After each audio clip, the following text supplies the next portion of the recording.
So am I right in saying that you anticipate getting close enough to your guests that you need someone in the water to make sure that the props are not touching? That's what we're going to be aiming for. Wish us luck.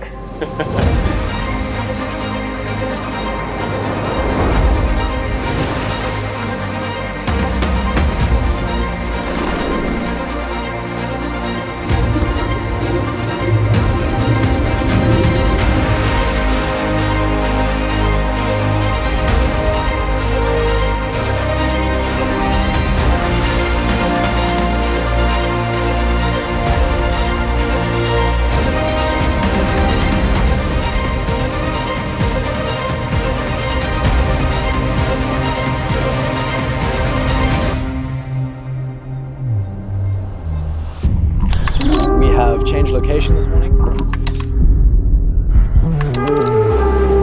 We've anchored off with a tiny little private island right next to us.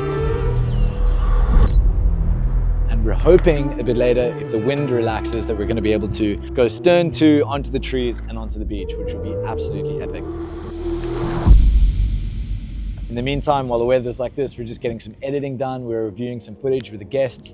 They're all freaking out. They're so stoked with some of the media that's been captured, which is super cool to see.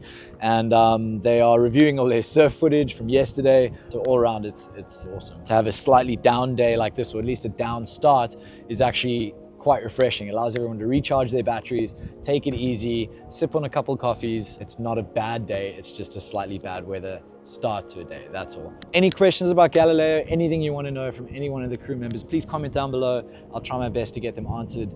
Make sure you follow them on socials, as they are posting a lot more frequently than most boats out there. And we're managing their social media content in-house. In South Africa, we've got an edit suite, so they're filming, they're shooting, sending us back media, we're editing it for them and posting it on their socials. So we're trying to make sure that they keep as active as possible. So be sure to check that out, and see the links down below for Galileo.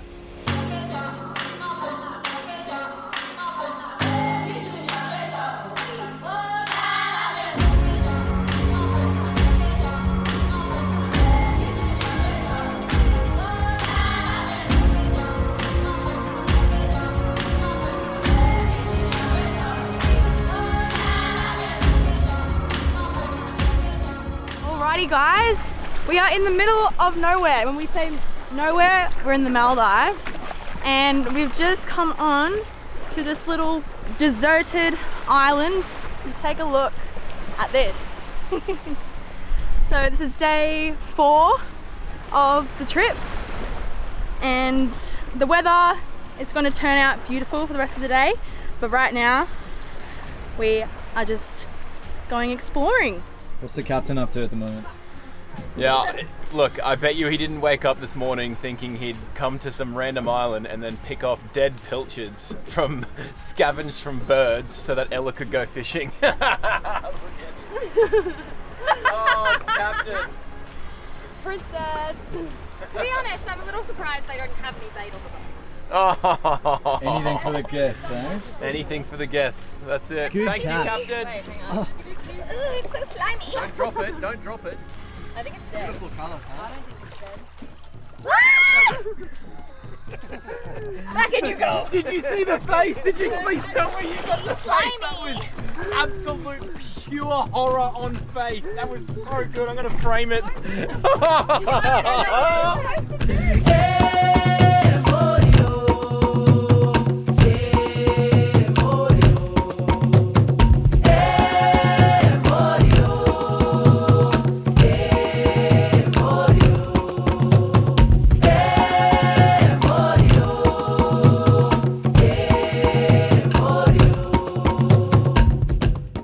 Morning guys, we're actually just getting ready for a stern to sort of anchorage right now, but just something that we experience a lot here in remote areas like the Maldives is the challenge of navigation. You know, we're not in the Med or the Caribbean where, you know, charting is really accurate. Down in these sort of southern regions of the Maldives and also the northern regions, the charts are virtually, you know, you cannot rely on them. If you know, you're relying on those, you're asking for trouble. So it means we've really got to dive into a bunch of different types of navigation means, everything from charts to sites to Google Earth to taking waypoints of those. We more often than not will send a tender ahead of us to scout areas on a certain track that we've plotted. But you know, that's what keeps it interesting, and that's what adventure is all about. It certainly adds a whole nother level of complexity, and you know, areas that are uncharted come with obviously danger, but you know, we've developed means to make it as safe as we can, and any areas we're not sure of, you know, we try and limit any movements to good weather conditions, obviously light hours and things like that. So I'm just going to give you a bit of a rundown of the charts we've got here. So this is our Spiriectus over here, which is our primary means of navigation, which is probably has the worst chart detail out of everything. So if I just zoom out a little bit over here, you can sort of see us in the center over here. But you can sort of see the detail around islands. There's 0 depth markings, shallows. All these blue areas are pretty much taken from satellite imagery where they've seen some sort of shallow areas, and then they just put a blue map over it to say don't go near that. So this is our primary means of navigation, like I was saying, so very little chart detail. What we do have over here is also another form of electronic chart system, but this is times 0. And what this allows us to do is it just displays our tracks 24/7. So any tracks we've done will basically be saved on here. So you can see up in the northern areas of the Maldives up here, all our existing tracks. What this allows us to have is just a very quick reference if we're coming in and out of an anchorage or through a shallow, you know, through a shallow pass. It allows us to double check that we're going straight back over our track. So like for a stern to sort of set up, you know, using Google Earth is really helpful. You know, the charts aren't super accurate, but we can see, you know, the contours here. That reef over there is almost dry, you know, so we want to put the stern right on the back there. So what we can do is we can sort of measure, you know, distance off there, and we go, okay, there's our start point. That's where the stern of the boat's going to be. Then we go, okay, well, you know, the boat's 55 meters long, so that's around about there. You know, and I want to have at least sort of 4 shackles on the bottom, you know, holding us off the reef. So we go, we can add in the distance for the length of chain we've got. From that we go, that's our anchor drop point. We can take a waypoint from there, obviously punch that into the ectus and have a point of reference as to where to drop the anchor. And then even based on that, we're still not just going, okay, well, we're going to back up and we know we're perfect. We're always, you know, the guy on the foredecks on the chain, you know, he's controlling that speed as we're coming back, always being ready to lock it off quickly so that it can stop us if we need to. Guys on the stern are calling distances, things like that. So yeah, the whole team's in communication. Jared's probably on the drone filming it as it's all happening, so there's that added pressure as well. So yeah, looking forward to it.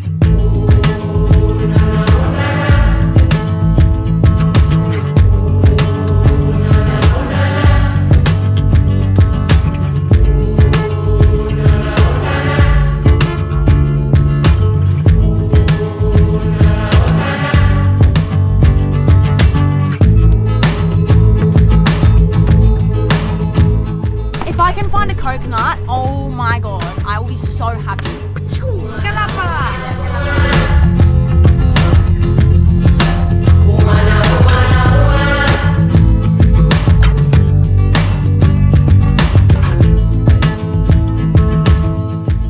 What you up to, Zara? I'm just cleaning up the beach because people don't understand that there are living things everywhere and they cannot eat and digest this stuff. So just doing my part. Hey guys, welcome back. Jared Watney here. Just at a random remote island in the Maldives with Galileo super yacht behind me here. Beautiful vessel it is. We're gonna go have a chat to Brody, one of the South African deckhands. He's one of the brews here on the boat. Hey Brody. Hello. Here to interview you. Mm-hmm. This is Jared's tactic, his new tactic. Yeah. What are you up to? I'm busy raking. Yeah. Nice. What? For what? Show me your for best. For your little barbecue or your bonfire this evening. Hour. You're invited. Well, I'm just here to rake for you, and then. No, that's not how it works. Show me your raking skills here. Sure, it's just like this. We have Leonie. Busy with fire starters. Making the fire. The big bonfire. It's gonna be massive. It's gonna be huge. Yeah. Right in front of the stunning boat. Yeah. I'm gonna come try and get a coconut out of the tree. Okay.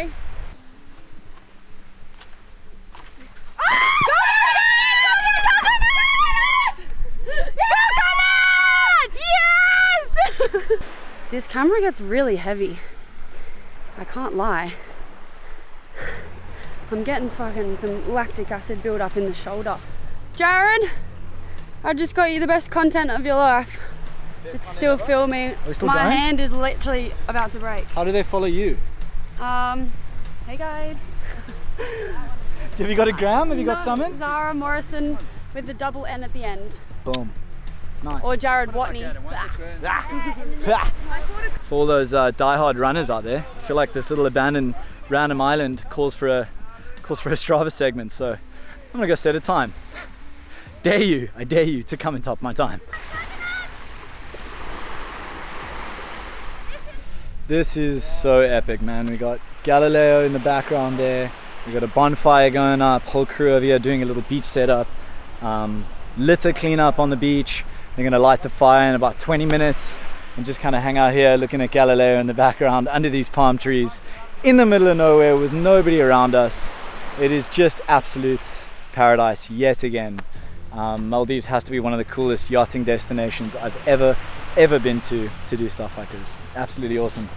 Anyway, gonna grab some more content as they light the fire, check Galileo there in the background, and just capture a couple more wholesome moments.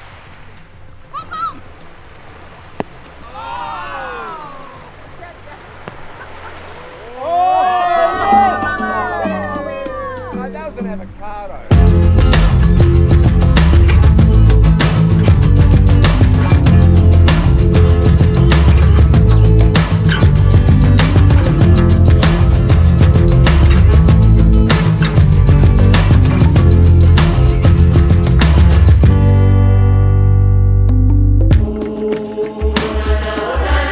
We're clocking off day 4 of the Maldives, ending it on the best note because look where we are.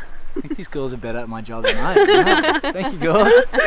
Like, subscribe, Gonna quit comment the day job. at Jared Watney, probably YouTube, Instagram, All of the above, whatever, and give Galileo and Super Yacht a like, subscribe, well, a follow, something like that. Because and also this is what you get to do when you go on Galileo.